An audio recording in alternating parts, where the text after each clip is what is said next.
Well, good morning or good afternoon, everyone, depending on what time zone you find yourself in. Thanks very much for joining us. Welcome to our monthly Hacking the Human webinar series. Today we're going to be talking about summer vacation tips. It's that time of year where we're all going to start heading out to the great beyond for our summer vacation, and so we want to make sure that you are ready and prepared. We've got a lot of information to cover today, so I'm going to skip through some of the intro stuff very quickly. Just very briefly, a little bit about IT Synergy. Our why, or the reason that we do what we do every day, is to create positive experiences with technology. So what does that mean? Well, do you remember how it felt when maybe you got like a new smartphone for the first time, the latest and greatest, or you saw some new gadget that was really cool for the first time, or maybe somebody showed you a new app that you had never heard of before, and you were able to accomplish more as a result of technology. Well, that's what we call a positive experience with technology, and we do what we do in order to create that feeling. That's what gets us out of bed in the morning and brings us into the office, is creating that feeling for the people that we work with is awesome. So why are we here today? Well, a couple of statistics. Back in 2014, IBM did a study that found that 95% of all security incidents involved human error. CompTIA and Experian followed that up with a couple of studies in 2015. CompTIA found that human error accounts for 52% of the root cause of all security breaches. And also Experian in 2015 found that employees and negligence are the leading cause of security incidents, but remain the least reported issue. And so our goal here in the next 14 minutes is to give you some quick action items to help you be a little bit security smarter. And I would encourage you to join us on the second Thursday of every month at 11:30 a.m. Arizona time for a new 15-minute topic. So here we go. Today's topic is summer vacation tips. So what is the problem? Why are we talking about this? Well, I came across a very interesting recent study by Kensington, which is a manufacturer of memory equipment, USB sticks, that sort of thing, that found that the cost of the loss of a single laptop, when you add up everything that comes from losing a laptop, downtime, support costs, what it costs to replace the device, management time, exceeds $49,000, which to me was a staggering figure. And so for a small or medium business, a figure that size could potentially be disastrous in terms of a loss. Here's some other very interesting statistics that came out of that same study by Kensington. One laptop is stolen every 53 seconds, if you can believe that. There were 70 million smartphones lost each year, and only 7% of those 70 million are ever recovered. 80% of the cost of a lost laptop is from data breach. And finally, 52% of the devices are stolen from the office or the workplace, and 24% are stolen from conferences. So conferences to me is essentially out of the office, and so really that could be the same for people traveling on vacation. And so you say, I'm in. What do I need to do before I head out for that summer trip? Well, I'm going to start with the most important thing first, which is Wi-Fi. So one of the most common things that we're going to do when we head out on that summer vacation is we're going to need Wi-Fi wherever we're going. And so there are some important considerations here. You've got to be suspicious of any Wi-Fi connection that you make once you leave your home or office where you have control of those wireless signals. There are a number of breaches that can happen through connecting to various wireless signals outside of your office. So a number of common techniques are bad guys, for example, like to set up fake wireless access points in public locations. And once you connect to those, they can effectively have complete control over your internet experience. So let's say you connect to a bad guy's Wi-Fi hotspot and you go to bankofamerica.com and you log in to do a little bit of online banking. Well, because that bad guy controls the wireless signal, he can actually redirect that connection to a fake Bank of America site that looks just like the real one but isn't. And when you put in your username and password, the bad guy captures that information and can then immediately go to the real Bank of America site using your credentials and take action with your financial information. And all of that can happen before you even realize what's going on. And so you've got to be very, very careful about the wireless signals that you're connecting to. So some tips here is, number one is don't leave your wireless always on. So whether we're talking about your laptop or a telephone, cell phone, what I would recommend is turn off the wireless capability on that device unless you are actually going to connect to a wireless signal. Many devices, especially cell phones, if the wireless is on, are set to automatically connect to any wireless signal that is within range. Well, the problem is bad guys can fake wireless signals, and so you may be connecting to wireless networks without even realizing you're connecting to those networks if you leave the wireless always on your cell phone and your laptop. So I recommend that you not do that. The next thing is to verify with the hotel or campground or wherever it is that you're headed which Wi-Fi system you should be connecting to. And so if we take a hotel as an example, oftentimes there is some documentation or some literature in the hotel room itself telling you the name of the Wi-Fi network that you should connect to. If not, you can always ask at the front desk what the name of the Wi-Fi network is, and make sure that you're connecting to the one that is provided by that establishment and not just something that is out there that is potentially put up by a bad guy. Some computers, Windows especially, will ask you when connecting to a wireless network if you want your computer to be visible to other devices on the network. When you're on public Wi-Fi, the answer to that question should always, always, always be no. And the most ideal thing you can do with a public Wi-Fi network is immediately after connecting to that public Wi-Fi network, then follow that up with a VPN connection back to a secured location. Now, VPN could be something that's set up at your office by your corporate IT folks, or there are also a number of devices coming out on the market today that also allow you to set up VPN in a home use scenario, so something that you can connect to your home internet connection. You'll make a connection back to that through VPN, and then that will actually route all of your internet traffic through your home or office internet connection rather than the public Wi-Fi. And that can help to protect some of the traffic that flows over that connection, because once you're inside a VPN, all of that traffic is encrypted. So the next thing to think about when you're out and about traveling for the summer is limit what you connect. So one of the things that people don't realize is a lot of people are very quick to link their cell phone up with the rental car they use on vacation because they want to use the mapping feature, they want to get directions, they want to make hands-free calls, etc. And so you get in the rental car and you immediately link your phone up via Bluetooth. Well, what people don't realize is that's all fine and dandy, and you can do that. But when you're finished with that rental car, before you turn that rental car in, make sure you not only unlink your phone, but make sure you delete your phone from the rental car system. Because what happens is when you connect your cell phone to that rental car, you a lot of times will be prompted to share information from your cell phone with the rental car. So for example, it'll ask you, can we access your contacts in order to allow you to place phone calls to those contacts? It may ask you for access to your text messages so that the text messages can be displayed on a screen in the car, all that sort of thing. What people don't realize is just because you walk away with your phone doesn't mean all of that data is erased from the car. And so the next person who gets the car could potentially have access to all of that information, your text messages, your contacts, etc. And so before turning in that rental car, just make sure that you delete the cell phone that you have connected from that rental car. And you've got to think about Bluetooth really as another form of a wireless connection, just with a shorter range.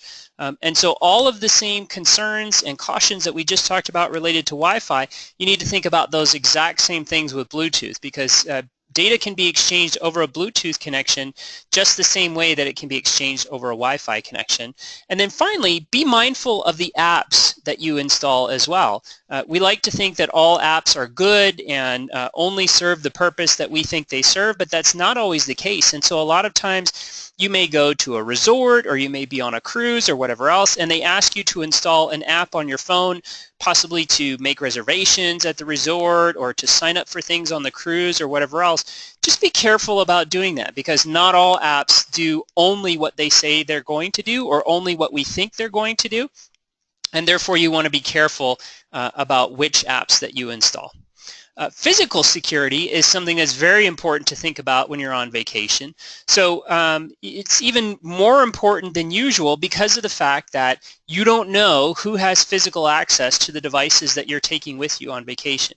So those of you who have attended all of our webinars, especially the one on physical security specifically, remember that with physical access to any device, a knowledgeable person, an IT type person, can own that device in about 60 seconds. So if they can physically get to it, they can bypass whatever passwords you have, whatever protections you have, fingerprint scans, whatever else, and they can take complete control of that device in a space of about 60 seconds.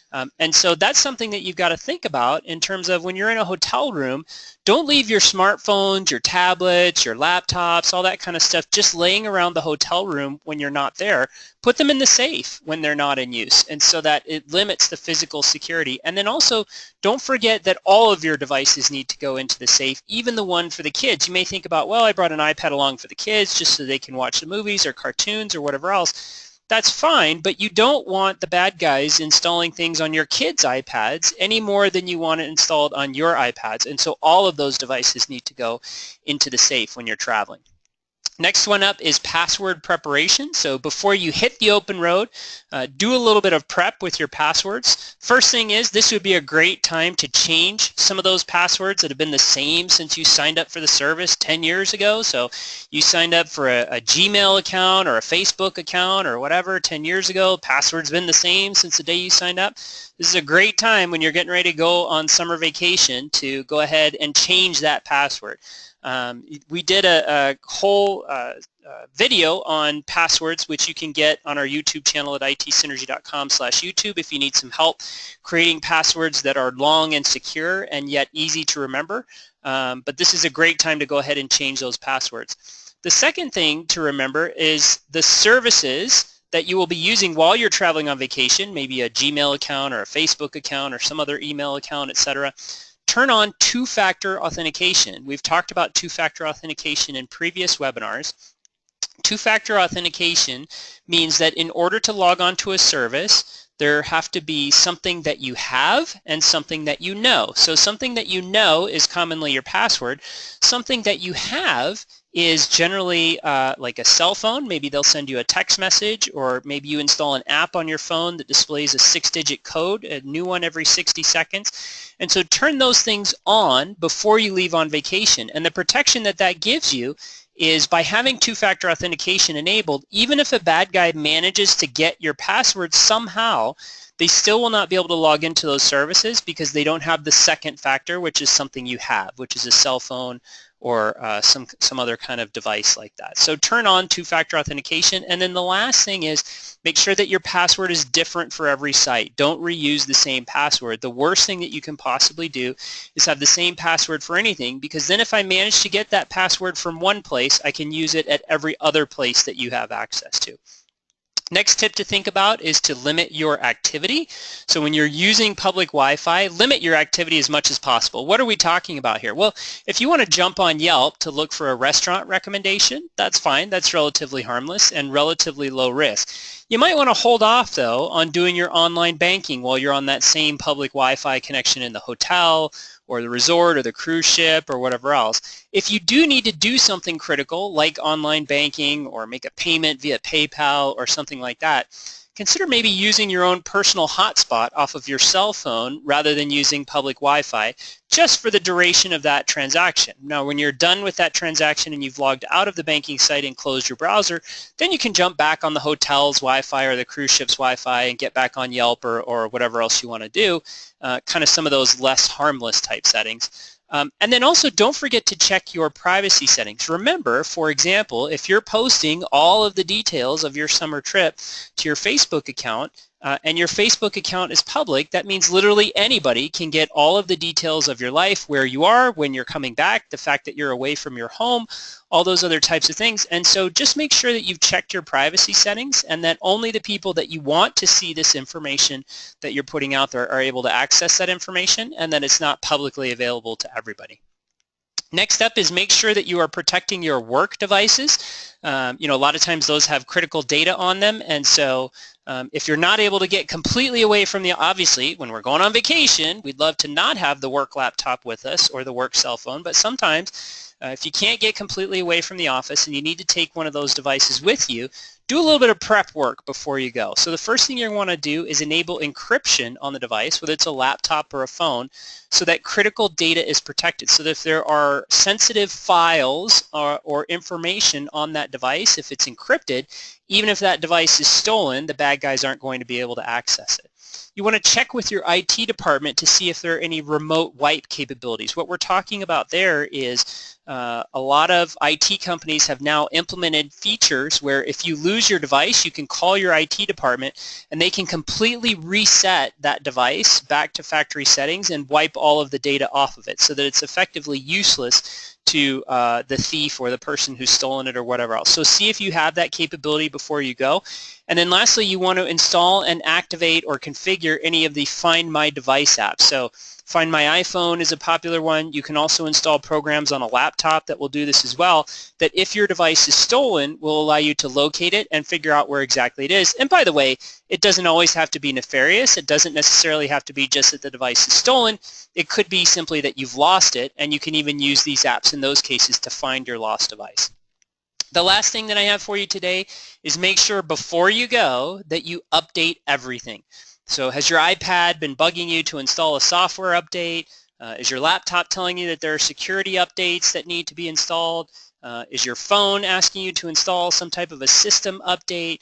Make sure you get all that stuff knocked out and finished before you start on vacation, so that way you can be worry-free while you're on vacation. Super important, because a lot of times these updates include security fixes and that type of thing, and so you want to make sure to get all that stuff installed and working and completed before you leave on vacation, so that as you go out in the great frontier to explore wherever it is you're going to explore, that you're fully protected. So thank you very much for joining us today. Our next webinar is going to be June 8, again at 11:30 a.m. Arizona time. We'll work hard to keep it to 15 minutes for you. Our topic for next time is going to be protecting electronic assets. So we're going to talk about the most important things that you have, your most important data. How can we protect that stuff, not only while it's on our systems, but as we share it with others, email it outside the company, how can we maintain control and keep those things safe? Our webinars are the second Thursday of every month at 11:30 a.m. And I would also encourage you to subscribe to our YouTube channel, where you can get copies of previous webinars. You can go to itsynergy.com/YouTube for that. There I am. There is my email address. I would encourage you to reach out if you have any questions or anything you would like to see in future webinars. And with that, I will thank you and have a wonderful day.